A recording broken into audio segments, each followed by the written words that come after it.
everyone, Sarah here. I thought I would open up the mini composition project and give you a few tips and pointers on how to complete it. Before I get started, I will let you guys know this is a challenging assignment, of course, but your goal is to cut out these different objects, the duck, the boy, the bear, and place them in the scene and try to composite them as realistic as possible. And I promise you, you guys all have the skills to complete this up to this point. And there's so many ways that you can achieve this.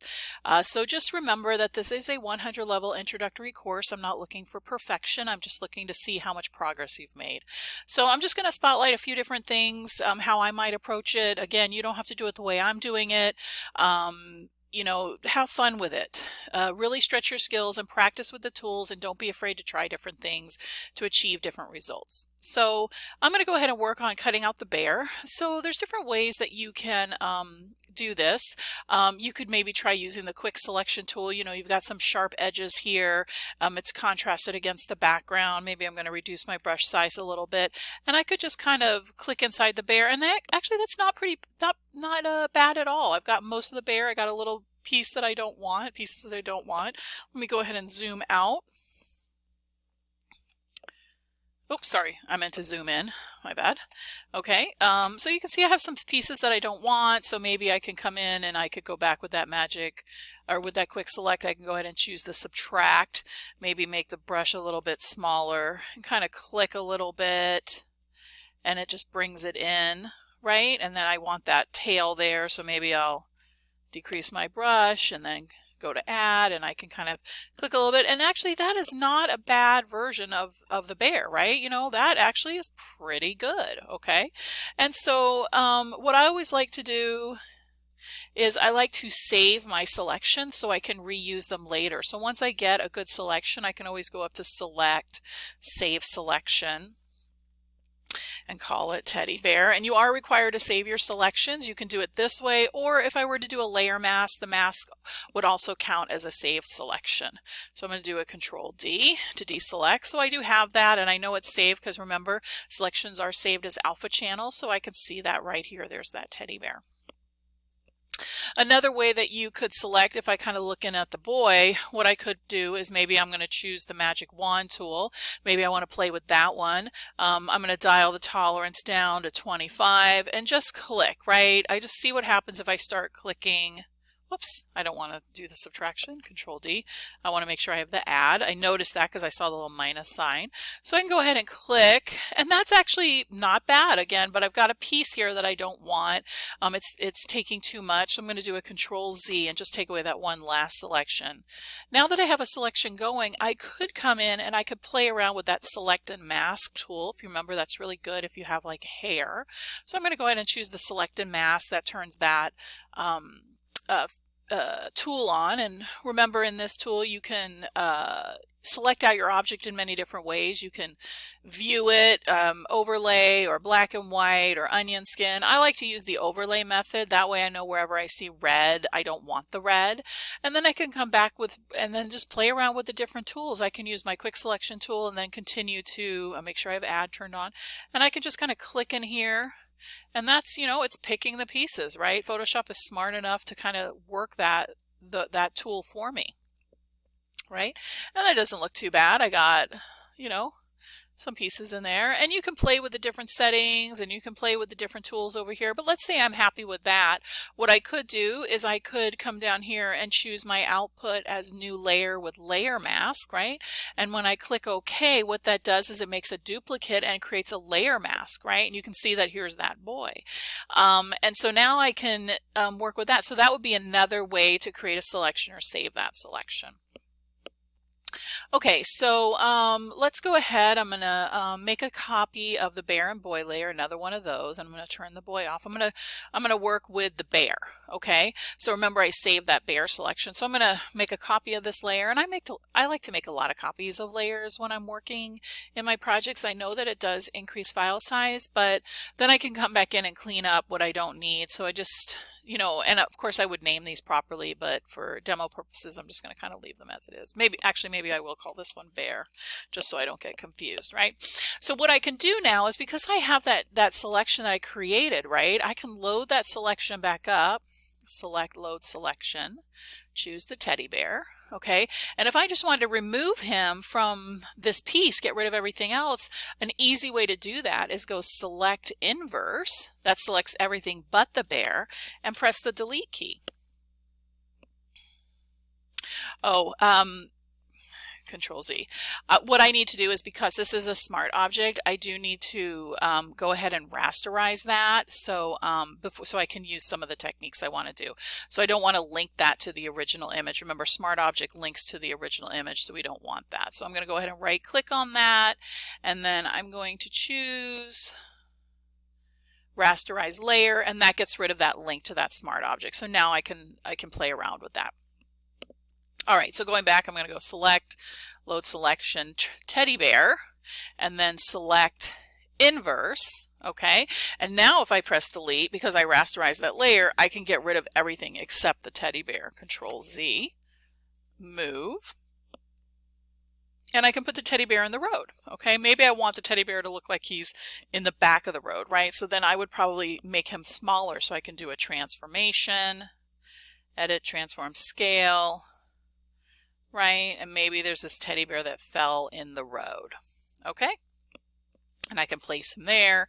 Doesn't look too bad. But now I need to add a drop shadow, right? To make it, because if the sun is shining on this tree, it would also be shining on this bear, and he would cast a shadow in the same direction. So that's what I'm looking for. So there, again, a lot of different ways to do this, and I absolutely expect you guys to be looking up how to complete steps online, looking for tutorials.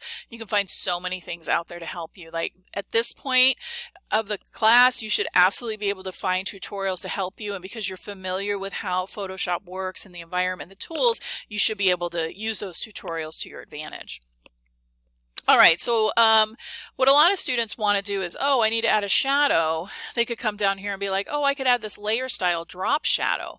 But if I were to do that, you'll see the shadow it's creating is not the style of the shadow I want, right? It's making him look like he is pasted into this, like floating in front of the image, right? Not inside the image where the shadow would be laying across. So using a layer style wouldn't make sense in this particular sense. Now I could play around with the settings, but again, I need his shadow to be elongated, right? I don't want it to be exactly the shape of him. So I'm going to go ahead and cancel this. And so a trick that you can do is I can go ahead and add a new layer, blank layer, and I'm going to call it bear shadow, okay? And then what I can do is I can click on the bear layer. Actually, I can click on the bear layer and do control click, and that actually, if you didn't know that, if you control click the thumbnail, that'll select everything on the layer. Control D. Or I can be on the bear shadow layer and load up that selection that I saved. Okay, teddy bear, right? And then, but what happens is that selection is too big, okay? So maybe I wouldn't want to do that. I actually need the smaller version of the teddy bear. So my first method was actually the correct method. So see, even the teacher, sometimes I forget the order to do things. That's okay. It's actually good to make mistakes because it causes you to stop and think and solve the problem and see, you know, how you would fix it. So I don't want that big selection. I want a smaller version. So if I control click that thumbnail, that's how I get the same size of that bear. Now I'm going to go ahead and make sure I'm on the bear shadow layer and that selection is still loaded. Edit, fill with black. Okay, Control D to deselect. Now on the bear shadow layer, if I use the move tool, you can see I have the shadow there. But again, you know, and I could do this, but again, that's not what I'm looking for. I need that shadow to be elongated. So now that I have pixels on this layer, I can go edit, transform, skew, and now I can start to pull it down and kind of really play with that, right? Maybe I will scale it, edit, transform, scale. I'm going to make sure I turn off my ratio so I don't have that, maybe, right? And so now I'm getting, that doesn't look too bad. Maybe it's a little too big, right? I might want to rotate it a little bit, edit, transform, rotate, right? To kind of match what's happening, right? It's kind of matching that angle, enter. And now that's super dark, right? So what I could do is I could pull the opacity back a little bit on that layer, and now you can kind of see that shadow is blending, right? It's taking what I could see underneath the road and kind of blending, just as this shadow is. Not perfect, but you all have these skills in your, you all know these tools, they're in your tool belt. I could even maybe take the shadow layer and apply a blending mode, right?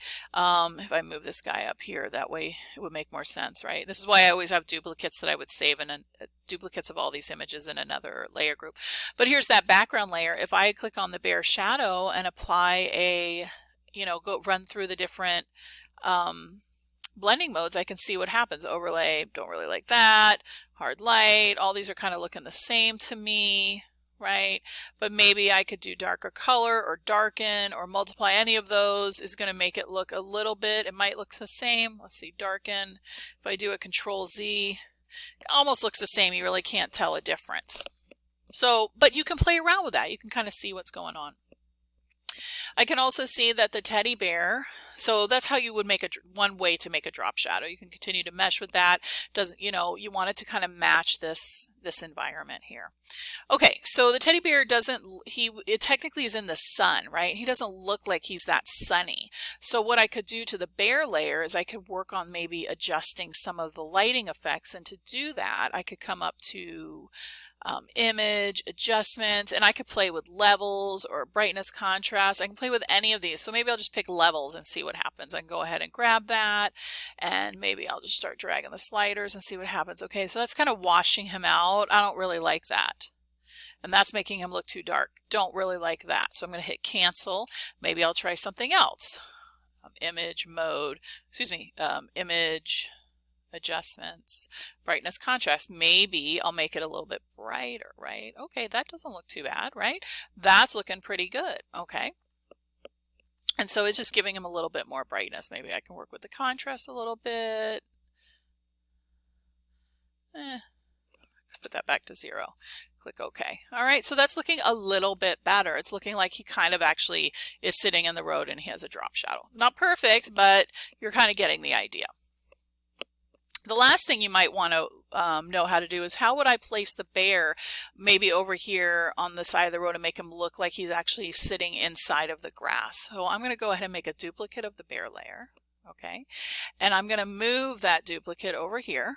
Okay, now I'm going to put him in the background. So again, if he's farther back on the hill, he would be smaller, right? So I would maybe transform him down, right? Okay, that's one thing. Enter. And I'm going to go ahead and zoom in so you guys can really see what I'm going to do here. Now you can see the hill is sloped, right? So he wouldn't be sitting flat like this. He'd be on the hill a little bit. So I could go edit, transform, rotate, and I could rotate him a little bit, right? So it kind of starting to look like that, right? Like he's sitting on the hill. But how do I make him look like he's appearing in the grass? Well, what you could do is I could come over here and I can make a duplicate of, actually, let me go ahead and put these in their own layer group. We'll call this bear road, right? Okay, now I'm going to make a copy of the background. So I'm going to put these two in a layer group. Whoops. I'm going to call this one Bear Hill. So you can see how you want to break up a project, right? Put things in their own layer group so you don't affect other things. So what I'm going to do is I have the bear here, right? And I'm going to have I have a duplicate of the background. I'm going to put the background above the bear. Okay, the bear disappears. That would make sense. But what I can do now is I can come up to this background layer or this copy of this highway, and I can go layer, layer mask, hide all. Okay, that brings the bear back. It fills the layer mask with black. And then what I can do is I could paint on the layer mask. I could pick a paintbrush. I'm going to make sure I'm painting with white. And I need a small brush. So I'll go down a little bit. And watch this. I'm just going to paint on the layer mask. Look how I'm bringing the grass in, right? I literally just have this tiny little piece. That's where I painted. But remember, when you paint with white, then it's adding those pieces back in. So you're basically sandwiching the bear into the grass that way, right? Okay.